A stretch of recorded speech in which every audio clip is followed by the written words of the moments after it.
Yeah, most sports talking heads make predictions, then hope you forget about how wrong they were. But not Mackey and Judd. Write this down. This is the big leagues, where we own our terrible predictions. Write that down. And keep track of each other's batting averages. It's Write That Down. Write it down. You like writing things down. With Mackey and Judd. Welcome in to the only show in America that keeps track of our predictions with statistics, putting our careers and reputations on the line every single week. Been doing this for, 7 or 8 years, keeping track of official stats for about 5 years. And the season is winding down. The Super Bowl marks the end of the 2022 Write That Down season. And Declan has had a commanding batting average lead here on Mackey and Judd for basically the whole year. It's kind of a wire-to-wire situation for old Dex. The home run battle, still up in the air, but here's how it works, boys. 3 predictions from everybody each week. They must be quantifiable. We keep track of batting averages and home runs. And if you want to participate, like listener Jake is about to, you can send us a message through the Score North app, and we'll get you scheduled for some time in early 2023. Judd, tell the people here, before we get into the accountability session, where you like to belly up and tip one back as you contemplate the Vikings offseason. As I do that, as I sit at a bar recklessly speculating that bar is the official sports bar of Sports Dad, and that of course is Park Tavern in St. Louis Park, where a place that's been in my community here for more than 42 years. It's open 365 days a year. It has 2 bars, it has bowling, and it also has the desire for you to have your group, if you're putting together a birthday party, anniversary, anything like that, to have your group there. And I'm not talking about 10 people. I'm talking 40 or 50. I'm talking about they will take care of all the work and you will be the hero, because it's going to look like you planned. And Sports Dad knows, you know what? Us guys, we don't necessarily like to plan, but we like to get the accolades of having looked like we planned. ParkTavern.net. 952-929-6810, 952-929-6810. ParkTavern.net is the place to book your group. Cheryl will take care of everything. She's fantastic. Park Tavern also just a great place to grab a beer, maybe a surly, if you're passing by Louisiana Avenue, South St. Louis Park. All right, dudes, let's get it here. Write them down. It's like a personal contract with ourselves. We'll start with Judd here in the accountability session. 2 things came off the board for you. I came close, I think, on the first one. I think he almost had one. Duke Shelley had a really good game, but he did not have an interception, so you are wrong on that one. Correct me if I'm wrong on this, but you said Carlos Correa will mention his wife's love of Minnesota in his press conference. I don't think he did. He mentioned something in passing about his family and his wife, but he didn't directly say it. But then he said it to somebody else, but it wasn't in the press conference. So I think you're right. That's where I was trying to help you out yesterday. Or last week, I was saying, do you mean his family? Like, do you not want to get a bad beat? And then you guys are kind of giving me a hard time over the semantics of the Write That Down. It's not I was trying to help you. No, I know, but I thought he would say his wife. Okay. And I think he did later. It was just All right. it was a pretty well thrown Hail Mary pass, because it could have happened, but I took a shot. I hunted downfield and I came up short. It was 4th and 8, and the ball was picked. Well, Okay. actually, baseball is the scoring parameter for Mackey and Judd. Write that down. So you swung for the fences and popped it up. Is that what this was? Yeah, it's okay. It's a beat. Okay. All right. I had 2 things come off the board. Told you Johnny Munt, Jalen Naylor, or C.J. Ham would score a touchdown against the Giants. I should have put Irv Smith on that list. Told you the Bucs would beat the Cowboys and Mike McCarthy would be fired within 2 weeks of that game. If they get smoked by San Francisco, I could see the second half of this still being in play if Sean Payton wants to coach the Cowboys, but we'll see. Right? I love how right now Jerry Jones loves himself some Mike McCarthy, but if they get beat 41-10 by the 49ers, then so Sean Payton out of the Cardinals job race, correct? Is that true? Oh. He interviewed with the Panthers. He's interviewing Friday with the Panthers, today with the Broncos. Broncos, there we go. Cardinals hired a GM, and I guess he was ticked because he was trying to get complete control, and the Bidwell family wouldn't give him complete control. I think that guy interviewed for the Viking. Manny Austin not gonna be the Vikings GM. Oh. Pretty sure that guy interviewed for the Vikings job. All right. The listeners had a bloodbath here. All right. Not a good week for the listeners. Oh, boy. So Ali had a couple things come off the board instantly here. He said Justin Jefferson would score 2 touchdowns. I'm going to hit the buzzer every 3 so I don't drive you guys crazy. Vikings will win 31-24 exactly. That was the final score, right? It was just the other way. Was it 31-24? Yes, it was. I think it was. Wow. Okay, pretty good, but wrong because it's flipped. Corey said the Vikings will force 4 or more turnovers in the playoffs. He also said the Vikings would win the wild card matchup by 9 or more points. Nate said in the NFC title game, the Vikings would be down 9 points in the second half and they'll win the game anyway. Zach said, Tyler said here, in a high leverage situation, Patrick Peterson will take a punt back for a touchdown. Jake said KOC Coach of the Year, which could still happen, but Vikings lose in the divisional round, which can't happen now. And Donatel will not be, so he's probably going to hit 2 of those 3. Patrick Royce with the listeners here, said Greg Joseph will hit a 55-yard field goal or longer to send the Vikings to a Super Bowl. Wrong. That was a kiss of death. Every time he shows up for a playoff game, man, he just gets smoked. Justin said Kirk gets a top 7 MVP vote and turns the ball over in the NFC title game. Ryan said the Vikings and Wild will combine for at least 4 playoff series wins in the upcoming playoffs. So that was Wild from the summer. They had 0. So the Vikings needed to win all 4 rounds for this to come true. It did not. All right, Declan. Pretty good week for old Dex tweets. You said Vikings Giants. We'll start with the bad here. Vikings Giants would go under the 48. You said at some point this season the Vikings will be flagged for illegal contact in the final 2 minutes of a game and it will result in a loss. However, you said at least 1 6 or 7 seed will advance on Wild Card Weekend. You said sometime before Feb 4 the Wolves would climb back to 500. They did. You said Garrett Bradbury would not play the last couple games of the regular season, but he would start on Wild Card Weekend. Maybe he shouldn't have. He was pretty bad in that game. So with that, Declan back over 400. You're at 405. Judd 329. I'm at 280. Listeners 265. Listeners also leading though on or however I should say with 20 home runs to Declan's 16 to my 15. Judd with 10 home runs. So that's what this thing looks like with a few weeks to go in the Write That Down season. Jake, let's get Jake in here making his second appearance on Write That Down. Jake, what did you learn from your first appearance now as a veteran of Write That Down that you can carry over here today? I would like to say the parlays because I was the one, they couldn't even make the divisional round. Maybe trying to avoid those, but I'm still going to do them anyways. It's the parlays are, they're just too fun to resist. It's the Write That Down drug of choice.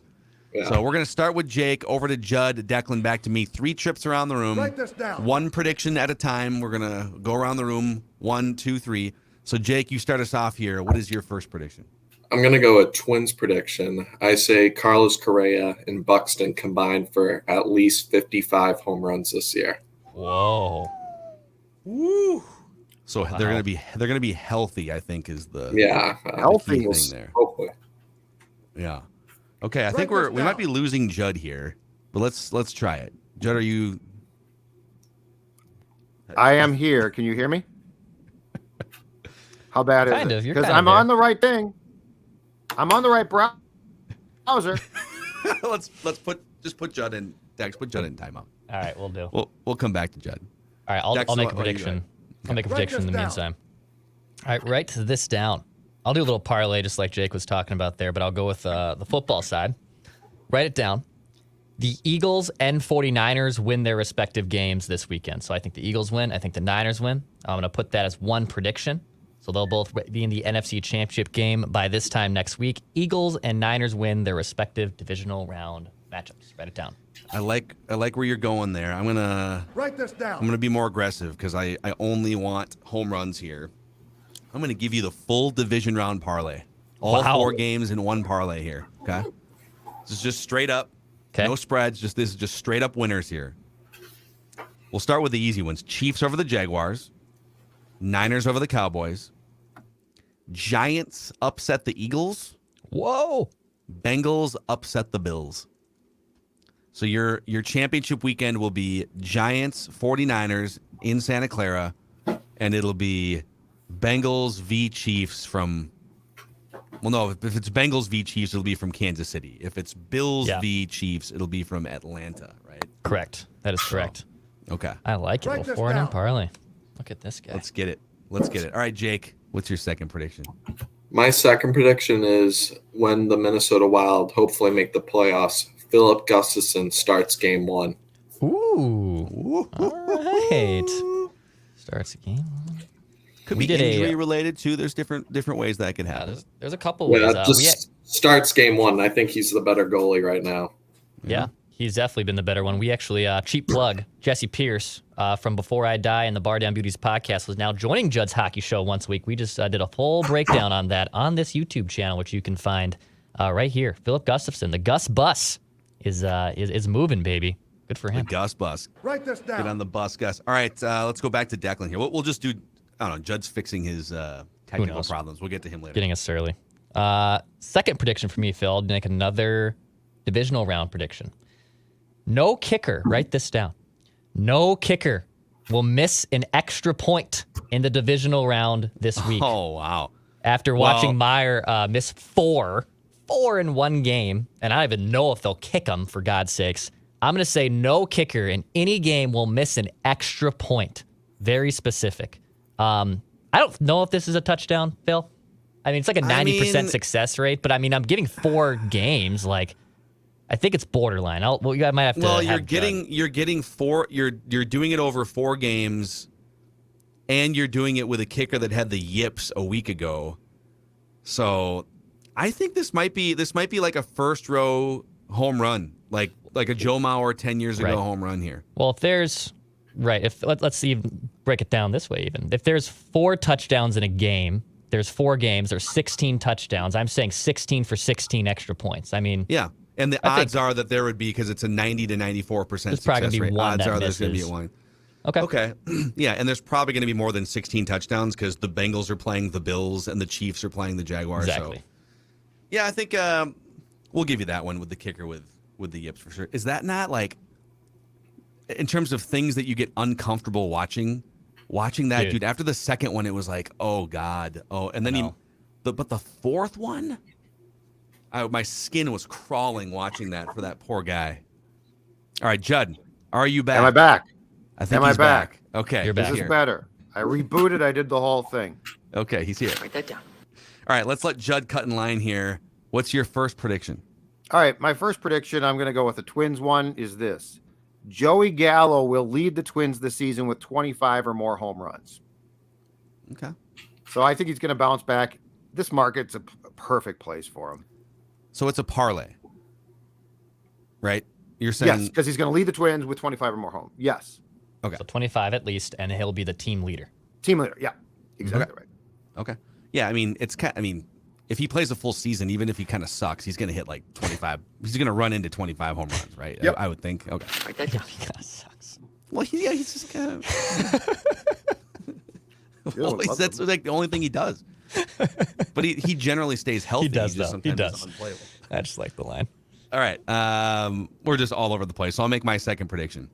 Tom Brady will wind up where a lot of aging stars wind up. He will do a residency in Las Vegas. Tom Brady will sign with the Raiders. Viva the Raiders. And it'll happen sometime. I could see him doing like the retirement rope-a-dope again, but I'll just say he'll sign with the Raiders before week 1. Week 1. Maybe he drags it out or something. I don't know. Mm-hmm. But they've got a whole situation there. They have to clear out Derek Carr too, so they got to Write that down. Okay, let's go back to Judd for your second prediction to catch you up with the rest of us. All right. I have so many Vikings predictions. I'm going to park a couple on this show.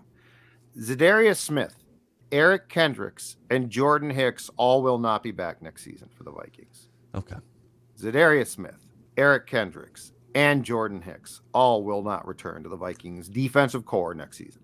Declan, usually 3-item parlays are home runs and touchdowns on these shows, but because these are the 3 likeliest, easiest cap casualties, I don't think this can be a home run. Unless you guys strongly disagree on that. Jordan Hicks is easily gone. Like, that's just very easily replaceable. Kendricks as well. You know, Za'Darius, I think, is the wild card here. I won't die on this hill. Usually 3-item parlays. Yeah. This is all 3 of these are likely, but they do have to hit. Kind of like your Declan made it, and there will be no missed extra points. And they prediction. could bring back Kendricks on a cheaper contract. Okay. Yeah. Or Za'Darius. Okay. Yeah. Yeah. We'll give it to you. Okay. Yeah. Touchdown for sure. Just want to hold up the integrity of very important the home run category here. Okay. So over to Jake. Your third and final prediction, Jake. Fire away. I'm going to copy you. I'm going to do all my divisional game picks. So I have the Eagles winning, the Chiefs winning, the Bills winning, and the Cowboys winning. Oh, Wow. boy. America's team back in the conference championship for the first time in almost 30 years. Was it like 96 maybe? Yeah, Yeah. 95, 96, right? 95, 96? Well. Damn. Mike McCarthy. Did you see Mike McCarthy's dance in the With the the chains locker on? room? Yeah. Yeah. He did his little Kirko change It thing. made me look coordinated. It did. It was pretty funny. Well, Jake, great job here. You're a Write That Down veteran now. You're a Vent Line veteran. Since you've got this life-changing platform again now, is there anyone you'd like to thank that helped you get to this peak moment? I just want to thank the fans. You know how the Vikings did the end of the year Insta-post thank you fans. I just want to thank all of us because it's too much. We need more. We need a championship. That is, I like how you think. all this stress. I can't deal with it anymore. Well, there's always next year in Vikings land. As All I right, said. Jake. Great stuff, dude. Appreciate Thank you you. coming on, taking your swings, and we'll do it again sometime. So we were talking real quick before we get to the final few predictions here.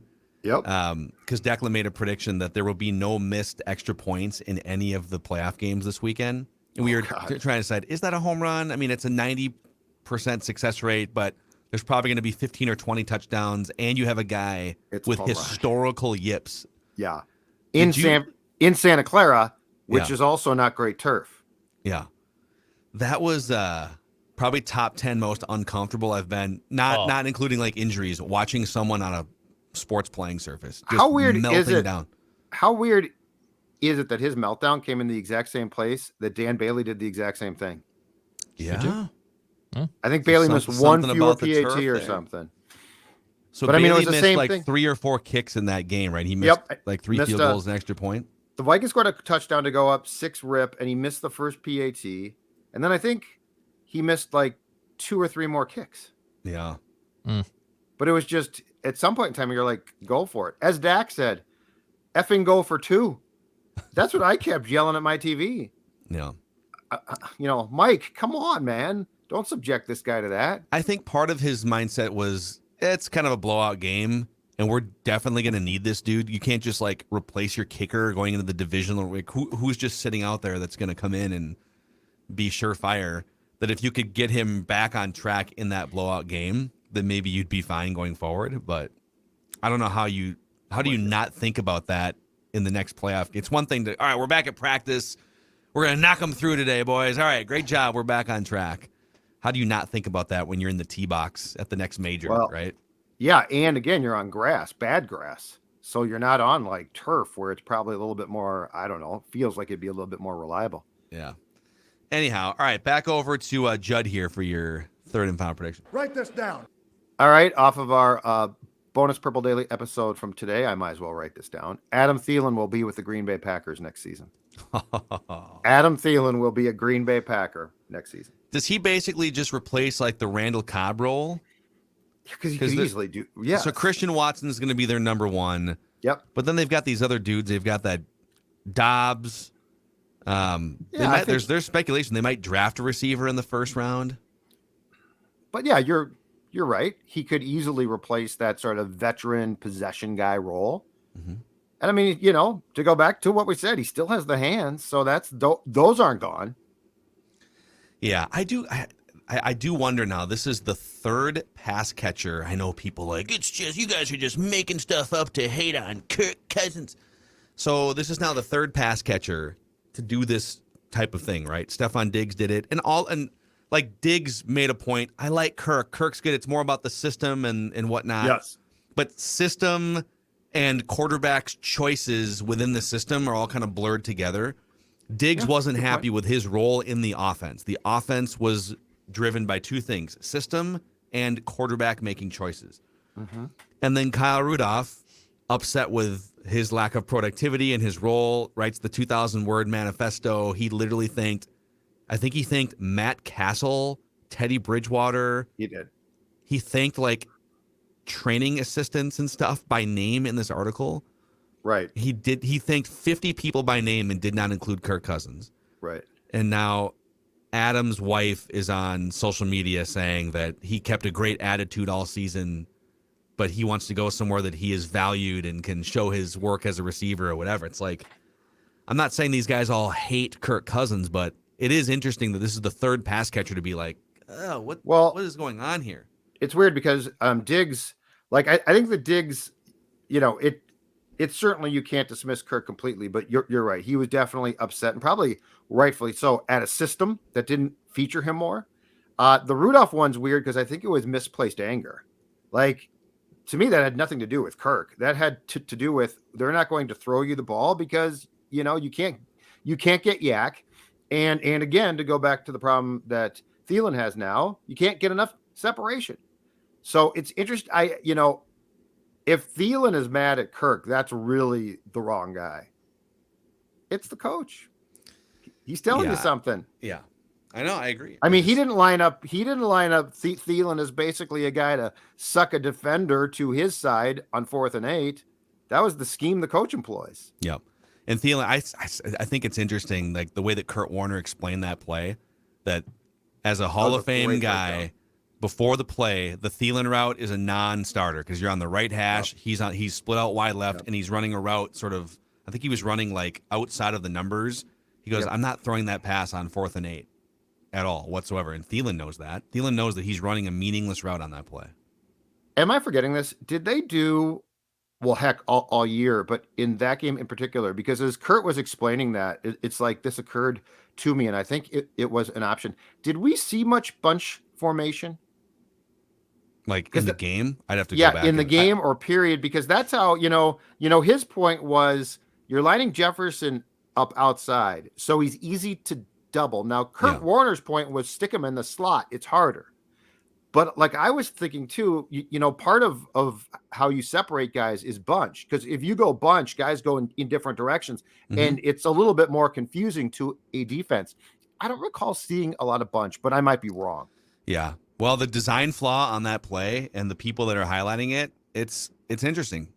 I mean, KOC definitely part of the reason why he's here is so that on a play like that where you have to have something that gets a receiver schemed open, and they didn't.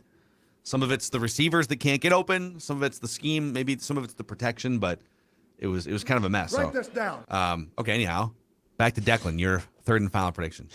Third and final one for me. I'll make actually another wrestling prediction. By the way, Phil, WWE just tweeted out a mashup video of, remember Across the Nation, which was like the Raw intro song from like 2002 to like 06.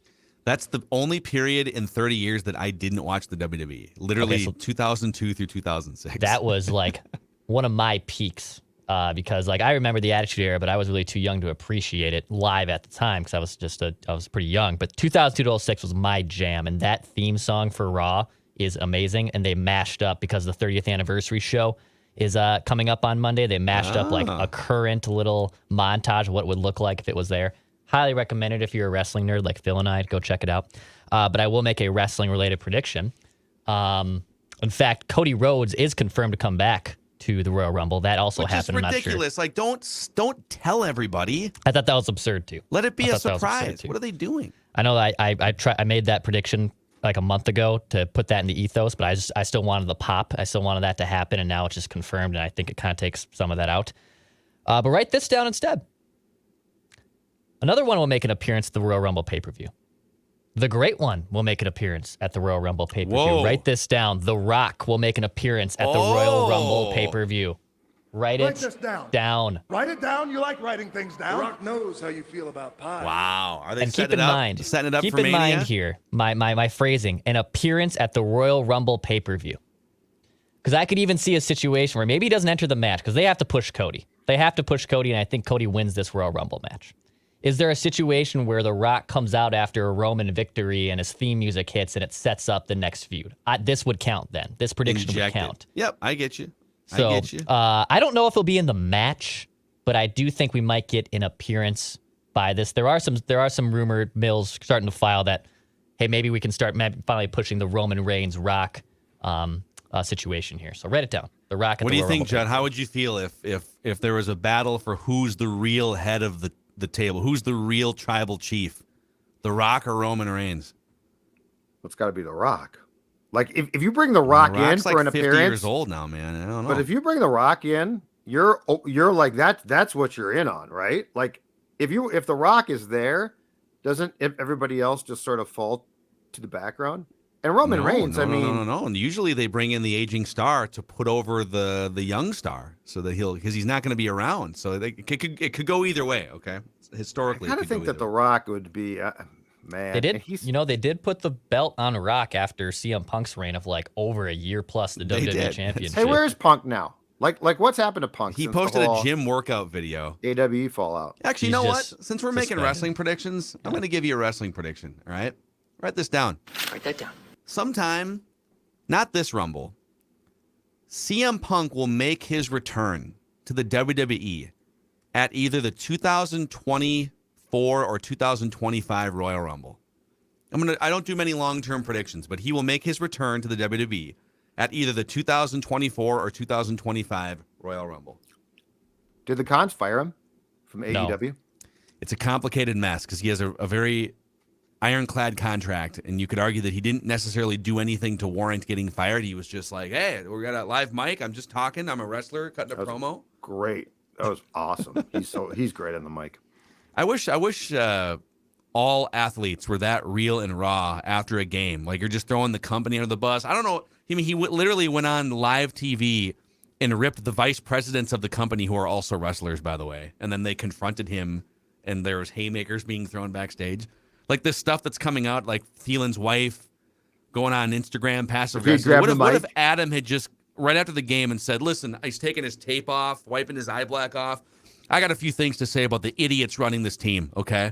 You all think this? Here's what's actually happening. KOC, in over his head. Kwesi, never played the game. I love it. He did have major surgery, though. He tore his muscle in his arm in September, so he's rehabbing. That's hence that video the other day. And that, from Dave Meltzer, that's an 8-month rehab with that arm injury.